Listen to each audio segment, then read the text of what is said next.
My name is Ruth, and I'm very excited that I have the opportunity today to explore with you a little bit about the main concepts on which Ayurveda is based and how Ayurveda can help us to create lasting health and well-being, and thus really improve your quality of life too. I will be discussing how Ayurveda can enable us to create balance of our body, mind, and soul in accordance to our very own individual constitution. And I hope that this will provide you with a guide too on how you can make very simple lifestyle changes to bring about this beautiful balance and maintain it. I will pass around a handout at the end of this presentation, and I will before that happily take your questions should you have any. Okay, let's jump straight into it because unfortunately I don't have as much time as I would have liked for this subject. Okay, first I would like to give you a little bit of background information about Ayurveda. So what is Ayurveda and where does it come from? Ayurveda is also called the mother of all healing. It is actually one of the oldest healing systems in the world. It originated in India about 5,000 years ago. And most of the natural healing systems that we know today, like naturopathy or polarity therapies, actually have their origin in Ayurveda. Literally, the word Ayurveda, which is Sanskrit, means the science of life and longevity. So it truly is a lifestyle approach on this beautiful ancient wisdom, or we could also say a holistic system of healing. Ayurveda is based on the core belief that health and wellness depend on a very delicate balance of body, mind, and spirit. And the main goal of Ayurveda is to promote health by offering certain guidelines on daily routines or seasonal routines or on nutrition, diet, on your movement, or on application of herbs, or the medicine as such. So the tool that Ayurveda uses can vary. It can be very vast. And the reason for this is, and this is really important, that Ayurveda, or according to Ayurveda, everything in the universe is connected. So this means that when body, mind, and spirit are in perfect harmony with the universe, we experience health and well-being. However, when something disrupts this balance, we are prone to dis-ease, and then illness often follows. Ayurveda defines health as swastha, and this literally translated means to be established in self. So in order to achieve this state of beautiful health, it's not only enough to be disease-free, but we need to be able to prevent disease by understanding the individual in its totality. And I really, really like this because it empowers us really. So this is also why Ayurveda is called the science of self-understanding. Yeah, the more we understand ourselves in our totality, the better we will be able to take lifestyle changes to prevent disease, to live our best lives. So in order for you to better understand what does it mean, the totality of us, of each individual, I would like to start now and explore the main concepts on which Ayurveda is based. The first concept is the concept of the 5 elements and their innate qualities. According to Ayurveda, the universe, and with that, all matter, everything, including all living things or including us, is comprised of the 5 elements. And the 5 elements in Sanskrit are called Pancha Mahabhutas. And obviously, they are earth, air, water, fire, and ether. So the better we understand these 5 qualities of the 5 elements, the better we are able to understand the influences of them on our mind and body and spirit. Yeah, interconnectedness with the universe. I have written down on the handout the qualities of earth, air, water, fire, and ether for you to read, so you can explore this better. Unfortunately, I don't have the time to go through it with you. If you're interested in it, we can take another talk at another time. Okay, the second concept is the concept of our constitution or Prakriti and the influence of the Prakriti on our health. So Prakriti, again, is a Sanskrit word and means original creation. And it really describes the unique balance of the 5 elements in the varying degrees that makes us us. So we can understand it like our very own energetic or genetic fingerprint, our innate tendencies, a combination of physical, mental, and emotional characteristics that are built into our system. So it determines really everything from our bone structure to our predisposition to certain health challenges. It defines what naturally attracts us, what repairs us, and so on. And this constitution is determined at our conception or a few days after, and then is completely balanced. And once given, it cannot be changed. However, throughout our life, external and internal factors such as diet, food choices, physical trauma, emotions, relationships, lifestyles, season, weather, and so on, disturb this balanced state of Prakriti. And this reflects in a state of imbalanced disorder. And Ayurveda says the more our Prakriti, given at our constitution, aligns with our current constitution now, the better is our health and well-being. And the more they differ, the more we are prone to disease and illness. So Ayurveda actually has a name for this altered state of Prakriti. It's called Vikruti, which literally translated means after creation. So from original creation to after creation.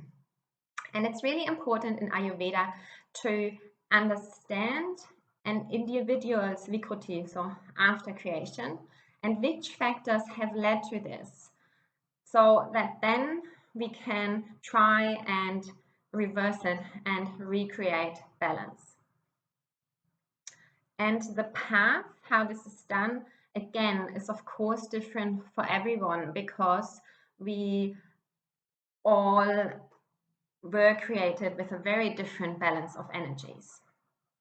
But the better you know your natural balanced constitution, the better choices you can make for your own health, and of course the better you will feel. So back to this science of self-understanding, back to empowerment. Okay, next I would like to explore the system of the 3 gunas. As we've just learned, Ayurveda believes that all matter in the universe arises from Prakriti, yeah? And from this Prakriti arise 3 primary gunas. Gunas can be described as our natural tendencies of our mind and emotions. And Each one of us has all three gunas in us at all times. Just again, like with the elements, in different proportions. And again, this determines our characteristics, our attitude, our nature, our potential, our drive. The three gunas are called tamas, and tamas describes the energy of darkness, of destruction, chaos, and inertia. Rajas is the energy of passion, change, movement, and energy. And sattva is the energy of light, goodness, harmony, and peace. And state of best health and well-being is achieved when all three again are at complete balance. Ayurveda always strives to boost sattva, so it uses healing methods or tools that mostly that are of sattvic nature. Yeah.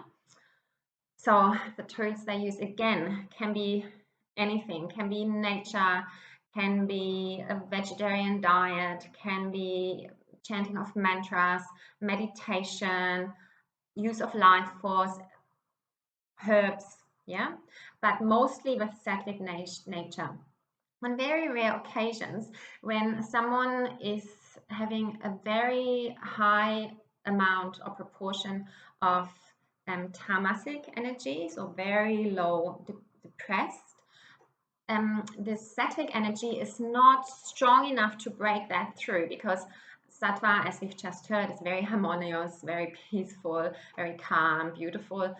So we need something stronger. So then we'll use rajasic energy, yeah, of power, of dynamic movement to break it through. And on even more rare occasions, really mostly not, but really rare occasions, Ayurveda also applies tamasic energy, and this is only the case if someone has having too much rajasic energy. It's like almost frantic and needs to really be weighed down by this heavier energy. Okay, next or lastly, I would like to quickly touch upon the system of the three doshas. You might have already heard about the three doshas and how to balance them best for best health. So in addition to those three gunas that govern, as we've learned, the mind and more our psychology, Ayurveda also identifies three fundamental energies that form our physiological constitution. Yeah, so they govern the function of our physical bodies. We could say three different health types. They more represent our physical strength and weaknesses. And similar to the concept of the gunas, all three doshas are always present within us and interdependent, but again in different proportions or degrees. The three doshas are called Vata, Pitta, and Kapha. And again, we experience a complete state of health and best well-being when all three doshas are balanced. However, typically we have one predominant dosha along with a secondary one. Only on very, very rare occasions has an individual or strong forces of all three doshas. And if this happens, this individual is very lucky, because then it is born with a very sturdy and resilient constitution and gets rarely sick and can tolerate all kind of environmental conditions and seasons. Fantastic. But usually we have a predominant one and then followed by a secondary one. And it is common for the predominant dosha to increase more quickly, because we tend to perpetuate what we know best. Yeah, if we are a Vata type, which is the type of movement, then we will try and move to make us feel better and maybe move too much. So to maintain balance, Ayurveda applies the principle of opposites, which is in Sanskrit called Vishesh, and similars, which is in Sanskrit called Samanya. Similars increase. So if we already have an aggravated dosha, they aggravate even more, and opposites decrease. So they can pacify aggravated doshas. And to heal, Ayurveda identifies the imbalances first, so Prakriti, this altered state of our constitution, and then uses the appropriate opposite elements to counteract and restore this beautiful balance of body, mind, and soul. So the better you understand the doshas and the quality of the doshas, the better you will be able to balance them. Again, self-understanding. So this is really the key to health. And again, I have written down information about the qualities of the doshas, and I would love for you to read through them or study them more in detail by yourself. And to conclude, I would like to say that in this presentation, I wanted to explore the main concepts on which Ayurveda is based, and we explored the universal connectedness, the 5 elements and individual's constitution, the concept of the 3 gunas as 3 mental types, as well as the 3 doshas as body types. And my goal really was to give you a foundation of this very beautiful, very powerful, ancient Ayurvedic wisdom, so that you can understand how to recreate more ease and balance in your own body, mind, and consciousness through those lifestyle changes, or relatively simple lifestyle changes for yourself. I also hope that this presentation sparked your interest to find out a little bit more about the amazing healing powers and science of Ayurveda. Obviously, I was only able to touch upon a very tiny little bit. I was only able to really offer you a small insight, small taste of this beautiful science, and how it can really help you to improve your life. Always remember that we were all born with a unique body, mind, and spirit and purpose. And the more we are established within our healthful selves, the better we will be able to live with a healthy body, mind, and spirit, and really live up to this purpose. I would like to now give you the opportunity to ask questions. And if you don't have any, then that's all for today. I would like to finish with this quote by Sadhguru. Health is not just being disease-free. Health is when every cell in your body is bouncing with joy. Thank you very much for your time and for listening. I'm seeing I went a little bit over. Please, my apologies for this. I hope you really loved the presentation anyway. Thank you very much. Namaste.